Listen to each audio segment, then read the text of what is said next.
Hello எல்லாருக்கும் வணக்கம். நானும் நீங்கள் பார்த்துட்டு இருக்க ரிக்கிஜாக் தமிழ். நான் இன்னைக்கு ஒரு சில கமெண்ட்ஸ்லாம் எடுத்துட்டு வந்திருக்கேன். அதில் முதல் கமெண்ட் வந்து பார்த்தீங்கன்னா ஜெகதீஷன் அப்படின்ற நண்பர் வந்து பார்த்தீங்கன்னா ஜெகதீஷ் அப்படின்ற நண்பர் வந்து பார்த்தீங்கன்னா bro only performance best gaming mobile iQOO neo 10 இல்லைனா போக்கோட F7 எதுன்னு சொல்லுங்க ப்ரோ அப்படின்ற மாதிரி கேட்டிருக்காரு. இந்த ரெண்டு ஃபோனை கம்பேர் பண்ணும்போது வந்து பார்த்தீங்கன்னா ரெண்டுத்துலையுமே 8s Gen 4 தான் யூஸ் பண்ணியிருக்காங்க.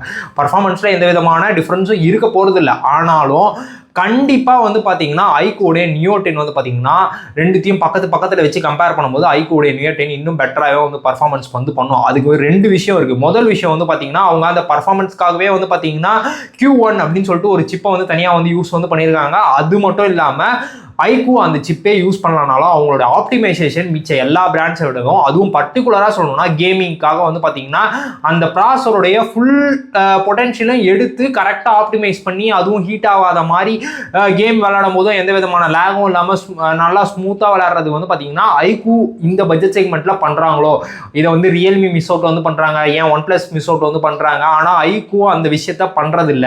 ஐக்கூ வந்து பார்த்தீங்கன்னா கொஞ்சம் அந்த டீம் வந்து பர்டிகுலராக அந்த கேமிங் அந்த யங்ஸ்டர் ரிலேட்டடாக வந்து பார்த்தீங்கன்னா கேமிங் ரிலேட்டடான ஃபோன்ஸ்லாம் கேமிங் ரிலேட்டடாக நிறைய எல்லாம் ஒரு கம்யூனிட்டியாக இருக்கனால வந்து பார்த்தீங்கன்னா அந்த இடத்துல வந்து பார்த்தீங்கன்னா கேமிங் ரிலேட்டடாக அப்படின்னு சொல்லி போகும்போது போக்கோ F7 விட ஐக்கூடைய நியோ 10 நான் வந்து பர்சனலாக வந்து ப்ரிஃபர் பண்ணுவேன். நீங்கள் கேமிங்காக தான் போகிறீங்க அப்படின்னீங்கன்னா இப்போது நீங்கள் வந்து இதை தாண்டி எனக்கு UI எப்படி இருக்கணும் அப்படின்றதெல்லாம் வச்சு நீங்கள் வந்து இந்த ரெண்டுத்துக்கும் வந்து சூஸ் பண்ணலாம். ரெண்டுத்துலையுமே வந்து பார்த்தீங்கன்னா பேட்டரியும் வந்து பார்க்கும்போதும் பெரிய பேட்டரி தான். 7000 mAh வந்து ஐக்கூவில் வந்து இருக்க போது, 7550 mAh போக்கோவில் வந்து இருக்க போது. இப்போ வந்து உங்களுக்கு அந்த கிளாஸ் சாண்ட்விச் டிசைன் வேணும் அப்படின்னு நினச்சிங்கன்னா நீங்கள் போக்கோ வந்து போகலாம். இல்லை எனக்கு வந்து பார்த்தீங்கன்னா பிளாஸ்டிக் ஃப்ரேம்ஸ் அதோடவே ஓகே, எனக்கு வந்து கிளாஸ் பேக்லாம் வேணாம் அப்படின்னு நினச்சிங்கன்னா நீங்கள் ஐக்கூடைய நியோ 10 வந்து கன்சிடர் வந்து பண்ணலாம்.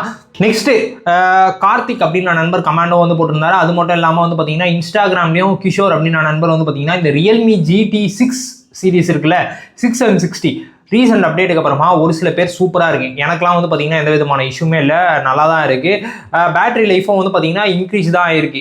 கிட்டத்தட்ட வந்து பார்த்தீங்கன்னா எஸ்ஓடியா அப்படின்னு சொல்லி பார்க்கும்போது கூட வந்து பார்த்தீங்கன்னா ஒரு 40 நிமிஷம் 40லேருந்து 1 hour எஸ்ஓடியும் இன்க்ரீஸ் ஆன மாதிரி தான் எனக்கு வந்து இருக்குது. நான் சிங்கிள் சிம் தான் யூஸ் பண்ணுறேன். BSNL இப்போ யூஸ் பண்ணுறது இல்லை. லாஸ்ட் ஒரு 2 months வெறும் ஜியோ மட்டும் தான் போட்டு யூஸ் பண்ணிட்டு இருக்கேன். எந்த விதமான நெட்வொர்க் இஷ்யூமே இல்லை. நிறைய பேர் என்ன சொன்னாங்கன்னா ப்ரோ நான் 2 சிம் யூஸ் பண்ணுறேன், எனக்கு வந்து பார்த்தீங்கன்னா செகண்ட் சிம்மாக அடிக்கடி வந்து பார்த்தீங்கன்னா நெட்வொர்க் கட் ஆகிட்டே இருக்குது. ஈவன் தான் நான் வந்து சிம்மை ஸ்விட்ச் பண்ணியும் வந்து போட்டு பார்த்துட்டேன், வேற சிம்மும் போட்டு பார்த்துட்டேன், எப்படி பண்ணாலும் அந்த விஷயம் இருக்கு அப்படின்னு சொல்லி ரியல்மி GT60 யூஸ் பண்ற ஒரு சில நண்பர்கள் வந்து சொன்னாங்க. இந்த வீடியோ பார்த்துட்டு இருக்க யாராவது 2 சிம் போட்டு யூஸ் பண்ணி உங்களுக்கு அந்த இஷ்யூ இருக்கா அப்படின்றத வந்து சொல்லுங்க.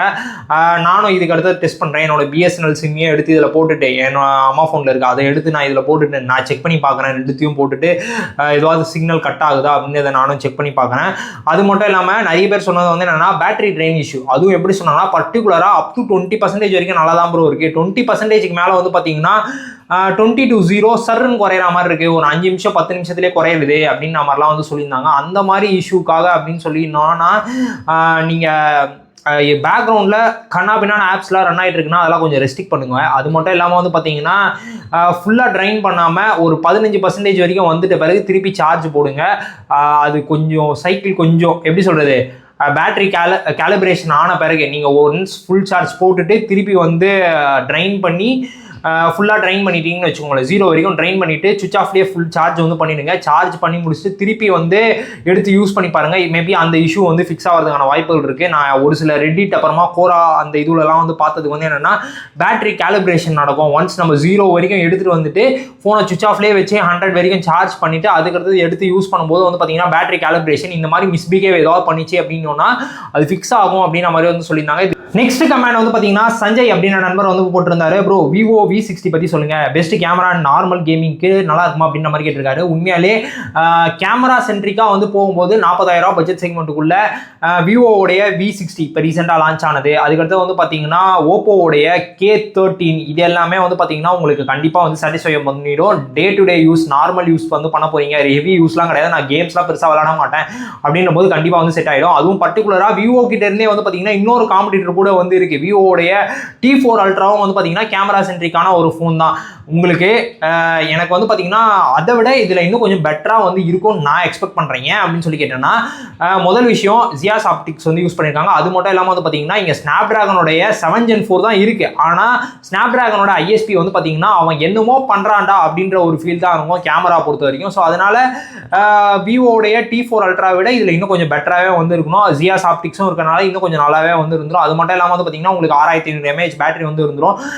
இது எல்லாமே சேர்த்து ஒரு நல்ல கேமரா சென்ட்ரிக்கான ஃபோன் வேணும் அப்படின்ற போது கண்டிப்பாக விவோடைய V60 வந்து பார்த்தீங்கன்னா கண்டிப்பாக ஒரு நல்ல டீலாக இருக்கும். மேபி நீங்கள் வெயிட் பண்ணீங்க அப்படின்னீங்கன்னா மேபி இந்த பிக் பில்லியன் டே சேல்லேயே கூட 35K இல்லை 37K அந்த மாதிரி வரலாம். இல்லை அண்டர் 40Kக்குள்ள கார்டு ஆஃபரே இல்லாமல் வரதுக்கான வாய்ப்புகளும் அதிகமாக இருக்குது. நீங்கள் வெயிட் பண்ணி எடுக்க முடியும்னா நீங்கள் வெயிட் பண்ணி வந்து எடுங்க. அந்த டைமில் வந்து பார்த்தீங்கன்னா ஓப்போடைய ரெனோ 14 வந்து ப்ரைஸ் ட்ராப் ஆகிறதுக்கான வாய்ப்புகள் இருக்குது. உங்களுக்கு ஆல்டர்னேட்டிவ்ஸ் நான் வந்து சொல்கிறேன் கேமரா சென்ட்ரிக்காக வந்து யோசிக்கும் போது. நெக்ஸ்ட் MA பாபு அப்படின்ற நண்பர் வந்து பார்த்தீங்கன்னா அவருடைய எக்ஸ்பீரியன்ஸ் வந்து ஷேர் பண்ணியிருந்தாரு. போகோ X7 Pro is better then Snapdragon 8 Gen 4 because multi tasking is better அப்படின்ற மாதிரி வந்து போட்டிருக்காரு. போகோ X7 Proவில் வந்து பார்த்தீங்கன்னா மீடியாடெக்குடைய 8400 அல்ட்ரா வந்து இருக்குது. 8400 is more powerful processor that offer strong alternative to Snapdragon chips in the premium segment. It's XL in multi core performance, gaming and connectivity features. While it's difficult to definitely say it's outperform a specific Snapdragon model without details of benchmark. அப்புறமா வந்து பார்த்தீங்கன்னா real time test. It's a very capable chips that's worth considering for higher end phones அப்படின்ற மாதிரி ஒரு அவருடைய experience வந்து share பண்ணியிருக்காரு. போகோ X7 வந்து யூஸ் பண்ணிட்டு இருக்காரு போல. போகோ X7ல் அவருக்கு கிடைச்சிருக்க பெட்டர் கேமிங் பர்ஃபார்மன்ஸ், அவருடைய அந்த பர்ஃபார்மன்ஸில் எந்த விதமான லேகும் இல்லை அப்படின்ற மாதிரி வந்து இது வந்து பார்த்தீங்கன்னா ஸ்னாப்டிராகனுடைய 8 Gen 4 விட இன்னும் கொஞ்சம் பெட்டராகவே வந்து இருக்குது அப்படின்னு வந்து சொல்லியிருந்தாரு. 8 Gen 4 கம்பேர் பண்ணும்போது வந்து பார்த்தீங்கன்னா 8 Gen 3ல எடுக்கிற 8 Gen 3 யூஸ் பண்ணியிருக்க ஃபோன்ஸில் எடுக்கிற கேமரா அவுட்புட் இன்னும் கொஞ்சம் நல்லா இருக்கு அப்படின்றத நான் வந்து ஒரு சில ஆர்டிகல் எல்லாம் படிச்சு பார்த்தேன். அதே மாதிரி ட்விட்டர்லயும் ஒரு சில பேர்லாம் வந்து பார்த்தீங்கன்னா Note 5 vs Note 5ல இன்னும் பெட்டரான சென்சார் வந்து இருக்கு.